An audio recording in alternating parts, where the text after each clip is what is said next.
എല്ലാവരും പഠനത്തിരക്കിലല്ലേ? ഇനി നമ്മൾ പഠിക്കാൻ പോകുന്നത് അടുത്ത എക്സാമായ പരിസര പഠനത്തിന്റെ കുറച്ച് മോഡൽ ക്വസ്റ്റ്യൻസ് ആണ്. അപ്പൊ കഴിഞ്ഞ എക്സാം ഒക്കെ മക്കൾ നന്നായിട്ട് എഴുതി എന്ന് വിചാരിക്കുന്നു. അപ്പൊ അടുത്ത എക്സാമിന്റെ പ്രിപ്പറേഷൻ ഇനിയെങ്കിലും നമുക്ക് തുടങ്ങിയേ പറ്റൂ. ഇതിനു മുന്നേ തന്നെ ടീച്ചർ 3 വീഡിയോസ് ഇട്ടിട്ടുണ്ട്, ഓണം എക്സാമിന്റെ മോഡൽ ക്വസ്റ്റ്യൻസ്. ആ വീഡിയോസ് കാണാത്തവരുണ്ടെങ്കിൽ അതുകൂടി ഒന്ന് കണ്ടു നോക്കുക. ടീച്ചർ ഈ വീഡിയോയുടെ തന്നെ പല സ്ഥലത്തായിട്ട് ഐ ബട്ടണായിട്ട് അതിന്റെ ലിങ്ക് കൊടുത്തേക്കാം. അപ്പൊ അതൊക്കെ ഒന്ന് കണ്ടു നോക്കുക. എല്ലാം പ്രീവിയസ് ക്വസ്റ്റ്യൻസ് ആണ്, നന്നായിട്ട് പഠിക്കണം. മുൻവർഷങ്ങളിൽ ചോദിച്ച ചോദ്യങ്ങളാണ്. അപ്പോൾ നമുക്ക് നേരെ ക്ലാസ്സിലേക്ക് കടക്കാം. അതിനു മുന്നേ വീഡിയോ ആദ്യമായി കാണുന്നവരുണ്ടെങ്കിൽ ചാനൽ ഒന്ന് സബ്സ്ക്രൈബ് ചെയ്ത് വെക്കണേ. അതുപോലെ വീഡിയോ ഒന്ന് ലൈക്ക് അടിക്കുക. ഒന്ന് ലൈക്ക് ബട്ടൺ ഒന്ന് മുറുക്കെ പിടിച്ചോളൂ കേട്ടോ. വീഡിയോ ഒന്ന് ലൈക്ക് ചെയ്യണേ. അപ്പോൾ നമുക്ക് നേരെ ക്ലാസ്സിലേക്ക് കടക്കാം. ഒന്നാമത്തെ പ്രവർത്തനം നമുക്ക് നോക്കാം. പ്രവർത്തനം 1 1 എയും 1 ബിയും ഉണ്ട്. നിങ്ങൾ ഏതെങ്കിലും ഒന്ന് മാത്രം ആൻസർ ചെയ്താൽ മതി.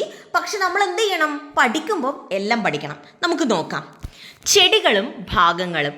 ചെടികൾക്ക് ആവശ്യമായ ആഹാരം നിർമ്മിക്കുന്നത് തണ്ടിൽ വച്ചാണ്.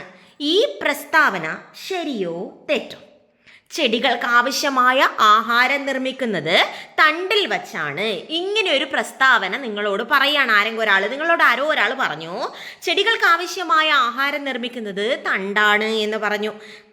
ഇത് ശരിയാണോ തെറ്റാണോ? അതാണ് ചോദ്യം. എന്താണിത്? ആൻസർ എന്താ? ഇത് ശരിയാണോ തെറ്റാണോ ഈ പ്രസ്താവന? നമുക്ക് നോക്കാം. ഈ പ്രസ്താവന തെറ്റാണ്. കാരണം എന്താ?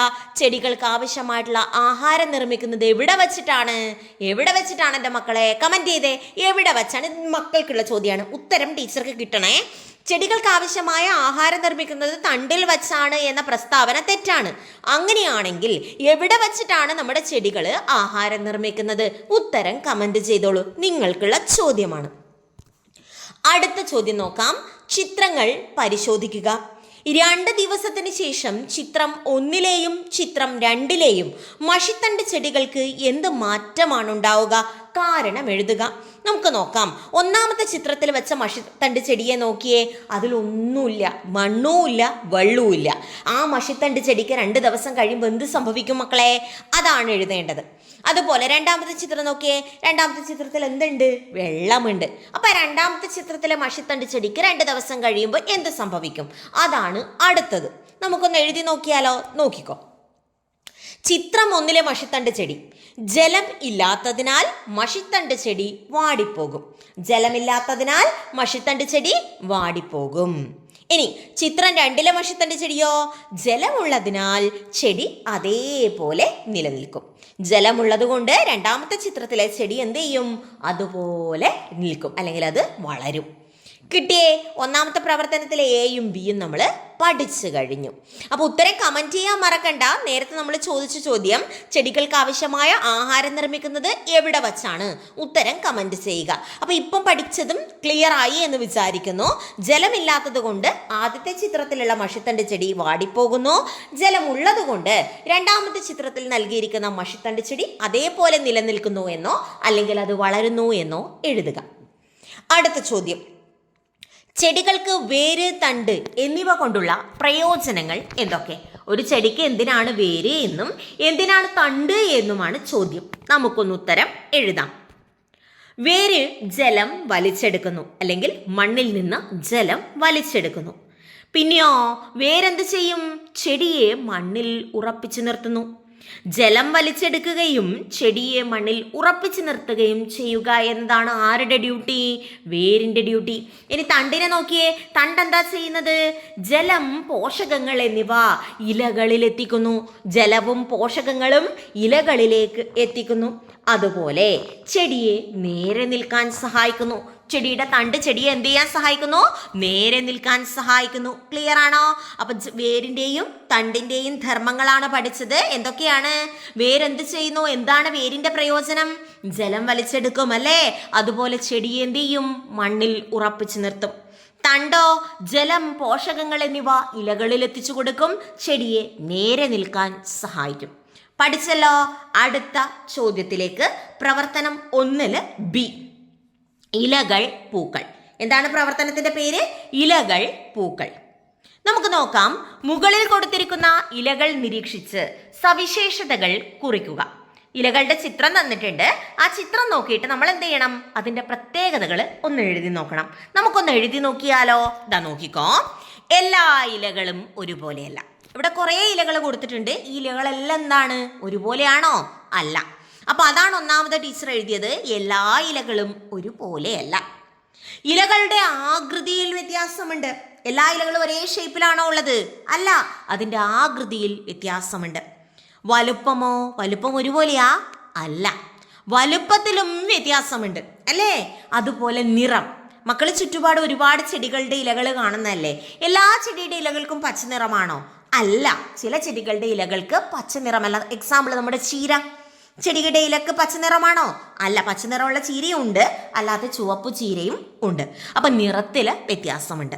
അതുപോലെ ഇലകളുടെ അരികുകളിലും വ്യത്യാസമുണ്ട്.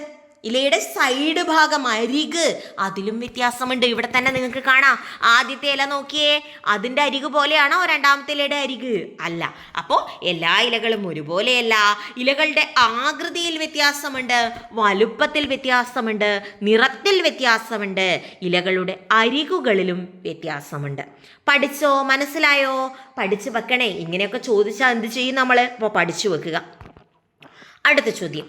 ചുവടെ നൽകിയിരിക്കുന്നവയിൽ തെറ്റായ പ്രസ്താവനയ്ക്ക് നേരെ ഒരു ക്രോസ് മാർക്ക് ഇടണം. തെറ്റ് എന്ന് ഇടണം. നോക്കാം, നമുക്കേ വായിച്ചു നോക്കാം. പൂക്കൾ പല നിറത്തിലുണ്ട്. ശരിയല്ലേ മക്കളെ? അത് പൂക്കൾ പല നിറത്തിലില്ലേ? അടുത്തത്, എല്ലാ ചെടികളും പൂക്കുന്നു. മക്കളെ, എല്ലാ ചെടികളും പൂക്കുന്നുണ്ടോ? ഇല്ല, പൂക്കാത്ത ചെടികളുമുണ്ട്. അപ്പൊ അതാ തെറ്റ് ഏതാണ്? രണ്ടാമത്തതാണ്. പൂക്കള് പല നിറത്തിലുണ്ട്, എല്ലാ ചെടികളും പൂക്കുന്നു എന്നാണ് ഇവിടെ കൊടുത്തിരിക്കുന്നത്. അത് തെറ്റാണ്. അടുത്തത്, രാത്രിയിൽ വിടരുന്ന പൂക്കൾക്ക് മണമുണ്ട്. ഉണ്ടോ? ഉണ്ട്. എക്സാമ്പിൾ നമ്മുടെ മുല്ലപ്പൂവ് രാത്രിയിലാണ് വിരിയുമ്പോൾ തന്നെ നല്ല മണങ്ങെത്തും അല്ലേ? അപ്പൊ രാത്രിയിൽ വിടരുന്ന പൂക്കൾക്ക് മണമുണ്ട്. അതുപോലെ എല്ലാ പൂക്കളും കായായി മാറുന്നുണ്ടോ? ഇല്ല, ശരിയാണ് പറഞ്ഞത്. ചെമ്പരത്തിയിൽ നിങ്ങൾക്ക് കായ് കാണുന്നുണ്ടോ? ചെമ്പരത്തിന്റെ കായ് ഇല്ല. അതുപോലെ റോസാപ്പൂവ്, അത് മാറിയിട്ട് റോസാപ്പൂവിന്റെ കായായി മാറുന്നുണ്ടോ? ഇല്ല. അപ്പോൾ എല്ലാ പൂക്കളും കായായി മാറുന്നില്ല എന്ന് പറയുന്ന സ്റ്റേറ്റ്മെന്റും ശരിയാണ്. അപ്പൊ ഏതാണ് തെറ്റ്? എല്ലാ ചെടികളും പൂക്കുന്നു എന്ന് പറഞ്ഞതാണ് തെറ്റ്. അത് മാത്രമേ അതിൽ തെറ്റുള്ളൂ. പഠിച്ചോ? മനസ്സിലായോ? അടുത്ത ചോദ്യം. മക്കളെ, വീഡിയോ ലൈക്ക് ചെയ്യണം, ചാനൽ സബ്സ്ക്രൈബ് ചെയ്യണം. അടുത്ത ചോദ്യം നോക്കാം. പൂക്കൾ കൊണ്ടുള്ള പ്രയോജനങ്ങൾ എഴുതുക. എന്തൊക്കെയാണ് പൂക്കളുടെ പ്രയോജനങ്ങൾ? നമുക്ക് എഴുതി നോക്കിയാലോ? മക്കൾക്ക് അറിയാം. എന്തായാലും നമുക്കൊന്ന് എഴുതി നോക്കാം. തേനീച്ചകൾക്കും പക്ഷികൾക്കും പൂമ്പാറ്റകൾക്കും തേൻ ലഭിക്കുന്നു അല്ലേ? നമ്മുടെ ചുറ്റുമുള്ള ചെറു ജീവികൾക്കൊക്കെ എന്ത്, ഉറുമ്പുകൾക്കും അങ്ങനെയൊക്കെ എഴുതാട്ടോ. അപ്പൊ തേനീച്ചകൾക്കും പക്ഷികൾക്കും പൂമ്പാറ്റകൾക്കും ഒക്കെ എന്ത് കിട്ടുന്നു? തേൻ ലഭിക്കുന്നു. അലങ്കാരത്തിനായി ഉപയോഗിക്കുന്നു. പെർഫ്യൂമുകൾ നിർമ്മിക്കാൻ ഉപയോഗിക്കുന്നു. മരുന്നുകളുടെ നിർമ്മാണത്തിന് ഉപയോഗിക്കുന്നു.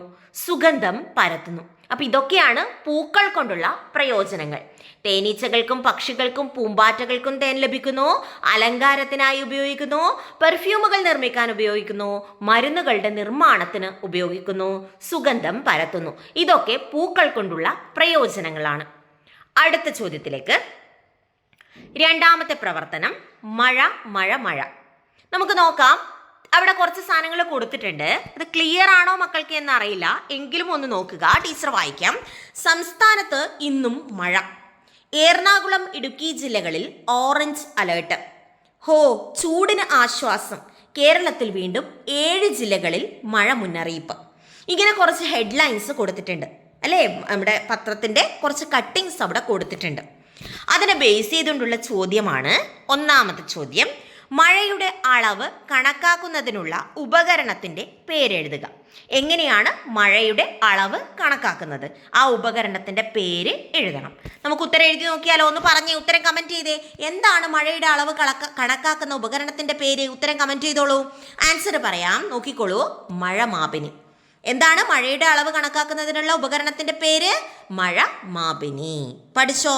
യെസ്. നെക്സ്റ്റ്, നിങ്ങളുടെ വീടിന്റെ പരിസരത്ത് ലഭിക്കുന്ന മഴയുടെ അളവ് കണ്ടെത്തുന്നതിനായി വീട്ടിൽ ലഭ്യമായ സാമഗ്രികൾ ഉപയോഗിച്ച് മഴ അളക്കുന്ന ഒരു ഉപകരണം നിർമ്മിക്കുന്ന രീതി എഴുതുക.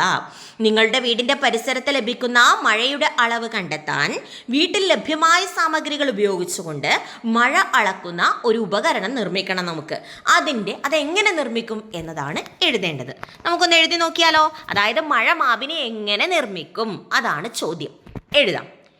ആവശ്യമായ സാമഗ്രികൾ: ചില്ലുകുപ്പി, ഫണൽ, സ്കെയില്. ഇനി എങ്ങനെയാണ് നിർമ്മിക്കുന്നത് എന്ന് നോക്കാം. ചില്ലുകുപ്പിയിൽ ഒരു സ്കെയിൽ ഉറപ്പിച്ചു വയ്ക്കുക. ചില്ലുകുപ്പിയുടെ മുകളിൽ ഫണൽ വയ്ക്കുക. കുപ്പി തുറസായ സ്ഥലത്ത് ഉറപ്പിച്ചു വയ്ക്കുക. എല്ലാ ദിവസവും ഒരു നിശ്ചിത സമയത്ത് ജലനിരപ്പ് രേഖപ്പെടുത്തുക. ഇങ്ങനെയാണ് മഴമാപിനി തയ്യാറാക്കുന്നത്. ഒന്നുകൂടെ പറയാം. ചില്ലുകുപ്പിയിൽ ഒരു സ്കെയിൽ ഉറപ്പിച്ചു വയ്ക്കുക. ചില്ലുകുപ്പിയുടെ മുകളിൽ ഫണൽ വയ്ക്കുക. കുപ്പി തുറസായ സ്ഥലത്ത് ഉറപ്പിച്ചു വയ്ക്കുക. എല്ലാ ദിവസവും ഒരു നിശ്ചിത സമയത്ത് ജലനിരപ്പ് രേഖപ്പെടുത്തുക. ഇങ്ങനെയാണ് മഴമാപിനി തയ്യാറാക്കുന്നത്. കിട്ടി എന്ന് വിചാരിക്കുന്നു. അടുത്ത ചോദ്യത്തിലേക്ക്. മഴയ്ക്കു ശേഷം നമ്മുടെ പരിസരത്തുണ്ടാകുന്ന മാറ്റങ്ങൾ എന്തൊക്കെയാണ്? നിങ്ങൾക്കറിയാം ഇത് മഴക്കാലമാണ്. അപ്പം മഴക്കാലം കഴിഞ്ഞതുകൊണ്ട്, മഴക്കാലം തുടർന്നുകൊണ്ടിരിക്കുന്നത് കൊണ്ട് നമ്മുടെ ചുറ്റും ഒരുപാട് മാറ്റങ്ങളുണ്ട്.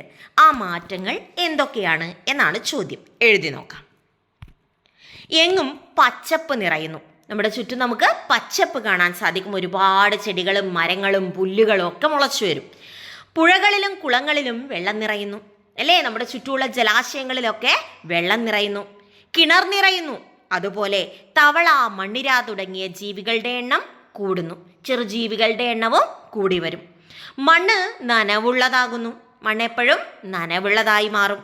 കൂടുതൽ ചെടികൾ മുളക്കുന്നു. ഇത്രയുമാണ് മഴയ്ക്ക് ശേഷം, അല്ലെങ്കിൽ ഇത്രയുമല്ല, ഇതൊക്കെയാണ് മഴയ്ക്ക് ശേഷം ഉണ്ടാകുന്ന ചില മാറ്റങ്ങൾ. ഇനിയും ഒരുപാട് മാറ്റങ്ങളുണ്ട്, നമുക്ക് കുറച്ച് മതി. അപ്പം തൽക്കാലം ഇത്രയും പഠിച്ചു വെക്കുക. അപ്പോൾ ഒന്നുകൂടെ വായിക്കാം. എങ്ങും പച്ചപ്പ് നിറയുന്നു. പുഴകളിലും കുളങ്ങളിലും വെള്ളം നിറയുന്നു. കിണർ നിറയുന്നു. തവള, മണ്ണിര തുടങ്ങിയ ജീവികളുടെ എണ്ണം കൂടുന്നു. മണ്ണ് നനവുള്ളതാകുന്നു. കൂടുതൽ ചെടികൾ മുളക്കുന്നു. ഇതൊക്കെ മഴയ്ക്ക് ശേഷമുള്ള മാറ്റങ്ങളാണ്. അങ്ങനെയാണെങ്കിൽ അടുത്ത ചോദ്യം, പ്രവർത്തനം 3. മൂന്നാമത്തെ പ്രവർത്തനം കൂടിയാണ് നമ്മൾ ഇന്ന് ഡിസ്കസ് ചെയ്യുന്നത് കേട്ടോ. ബാക്കിയുള്ള പ്രവർത്തനങ്ങൾ അടുത്ത ക്ലാസ്സിലാണ് പറയുക. ജീവികൾ, സവിശേഷതകൾ. മക്കളെ, എല്ലാവരും വീഡിയോ എന്ത് ചെയ്യണം? ഒന്ന് ലൈക്ക് ചെയ്യണം, ചാനലൊന്ന് സബ്സ്ക്രൈബ് ചെയ്യണം. ചോദ്യത്തിലേക്ക് കിടക്കാം. സസ്യാഹാരികളുടെയും മാംസാഹാരികളുടെയും ശാരീരിക സവിശേഷതകൾ എന്തൊക്കെയാണ്? സസ്യാഹാരികളുടെയും മാംസാഹാരികളുടെയും ശാരീരിക സവിശേഷതകൾ എന്തൊക്കെ? നമുക്കൊന്ന് എഴുതണം. അപ്പൊ സസ്യാഹാരികളുടെ പ്രത്യേകതകൾ എഴുതണം, മാംസാഹാരികളുടെ പ്രത്യേകതകളും എഴുതണം. നോക്കാം. പരന്നതും വീതിയുള്ളതുമായ പല്ലുകളാണ് സസ്യാഹാരികൾക്ക്. എന്തിനാ? സസ്യഭാഗങ്ങൾ കടിച്ചു മുറിച്ച് ചവക്കാൻ അനുയോജ്യമായ പല്ലുകളാണത്. അപ്പൊ പരന്നതും വീതിയുള്ളതുമായ പല്ലുകളാണ് സസ്യാഹാരികൾക്ക്, പശു, എരുമ പോലുള്ള ജീവികൾക്ക്. അതുപോലെ അവരുടെ പല്ലുകൾ എന്തിനു സഹായിക്കുന്നു? സസ്യഭാഗങ്ങൾ കടിച്ചു മുറിച്ച് ചവക്കാൻ സഹായിക്കുന്നു. അപ്പൊ മനസ്സിലായോ? 2 പോയിന്റ്. 1 പരന്നതും വീതിയുള്ളതുമായ പല്ലുകൾ. 2 സസ്യഭാഗങ്ങൾ കടിച്ചു മുറിച്ച് ചവക്കാൻ അനുയോജ്യമായ പല്ലുകൾ. അടുത്തത് മാംസാഹാരി. മാംസാഹാരികളുടെ ഒരു പ്രത്യേകത അവിടെ തന്നിട്ടുണ്ട്. നീണ്ടുകൂർത്ത പല്ലുകളാണ്. അതുപോലെ കൂർത്ത നഖങ്ങളുണ്ട്. മാംസം കടിച്ചു കീറാൻ സഹായിക്കുന്ന പല്ലുകളും ഉണ്ട്. ഒന്നുകൂടെ വായിക്കാം. നീണ്ടുകൂർത്ത പല്ലുകൾ, കൂർത്ത നഖങ്ങൾ, മാംസം കടിച്ചു കീറാൻ സഹായിക്കുന്ന പല്ലുകൾ. ഇത്രയുമാണ് മാംസാഹാരികളുടെയും സസ്യാഹാരികളുടെയും പ്രധാനപ്പെട്ട ശാരീരിക സവിശേഷതകൾ. ഇത് മനസ്സിലായല്ലോ. അങ്ങനെയാണെങ്കിൽ ബി ചോദ്യത്തിലേക്ക്. ഇര തേടുന്നതിൻ്റെ അടിസ്ഥാനത്തിൽ 2 ജീവികളുടെ ശാരീരിക സവിശേഷതകൾ ചുവടെ നൽകിയിരിക്കുന്നു. ജീവികൾ ഏതൊക്കെയാണെന്ന് തിരിച്ചറിഞ്ഞ് എഴുതുക. ഒന്നാമത്തത്, പരന്ന ചുണ്ടുകൾ മീനുകളെ വായ്ക്കുള്ളിലാക്കാൻ സഹായിക്കും. പരന്ന ചുണ്ടുള്ളത് കൊണ്ട് വായ്ക്കുള്ളിലേക്ക് ആരെ കൊണ്ടുവരാൻ പറ്റും? മീനുകളെ വായ്ക്കുള്ളിലേക്ക് ആക്കാൻ സഹായിക്കുന്നു. ഏതാ ജീവി അത്? താറാവാണ് കേട്ടോ, താറാവ്. അടുത്തത്, അതിവേഗം പുറത്തേക്ക് നീട്ടാവുന്ന പശിമയാർന്ന നാക്കിൽ ഇരകളെ കുടുക്കുന്നു. ആരാ അങ്ങനെ ചെയ്യാൻ? നാവ് നീട്ടി ഇരയെ പിടിക്കുന്നത് ആരാ? ഈ തന്നിരിക്കുന്ന ഓപ്ഷൻസിൽ കൃത്യമായ ഓപ്ഷൻ നമ്മൾ ചൂസ് ചെയ്യാണ് വേണ്ടത്. അപ്പോൾ പരന്ന ചുണ്ടുകൾ മീനുകളെ വായ്ക്കുള്ളിലാക്കാൻ സഹായിക്കുന്നു എന്ന് പറയുമ്പോൾ ഏതാ ജീവി? താറാവ്. അതിവേഗം പുറത്തേക്ക് നീട്ടാവുന്ന പശിമയാർന്ന നാക്കിൽ ഇരകളെ കുടുക്കുന്നു. ഏതാണ് ജീവി? തവള. അപ്പൊ കൃത്യമായ ആൻസർ ഏതാണ്? സി ആണ്. താറാവ്, തവള എന്നിങ്ങനെ തന്നെ എഴുതണം. തവള കണ്ടപ്പോൾ ആദ്യം തന്നെ കൊണ്ടുപോയി തവള വരുന്ന ഓപ്ഷൻ എഴുതരുത്, എ എഴുതരുത്, തെറ്റാണ്. അപ്പൊ ആൻസർ ഏതാണ്? സി ആണ്, താറാവും തവളയും. പരന്ന ചുണ്ടുകൾ മീനുകളെ വായ്ക്കുള്ളിലാക്കാൻ സഹായിക്കുന്നത് താറാവിനെയും അതിവേഗം പുറത്തേക്ക് നീട്ടാവുന്ന പശിമയാർന്ന നാക്കിൽ ഇരകളെ കുടുക്കുന്നത് തവളയുമാണ്. അപ്പൊ കറക്റ്റ് ആൻസർ സി ആണ്, താറാവും തവളയും. അപ്പൊ ഇത്രയാണ് നമ്മുടെ ഇന്നത്തെ ക്ലാസ്. അപ്പൊ ഇത് ഇഷ്ടമായെന്ന് കരുതുന്നു. വീഡിയോ ഇഷ്ടപ്പെട്ടിട്ടുണ്ടെങ്കിൽ ചാനൽ ഒന്ന് സബ്സ്ക്രൈബ് ചെയ്യുക, വീഡിയോ ഒന്ന് ലൈക്ക് ചെയ്യുക, ഹൈപ്പ് ചെയ്യുക, നിങ്ങളുടെ കമന്റുകൾ കൂടി ഒന്ന് അറിയിക്കുക. അപ്പൊ നമുക്ക് അടുത്ത ക്ലാസ്സിൽ കാണാം. അതുവരേക്കും ഗുഡ് ബൈ.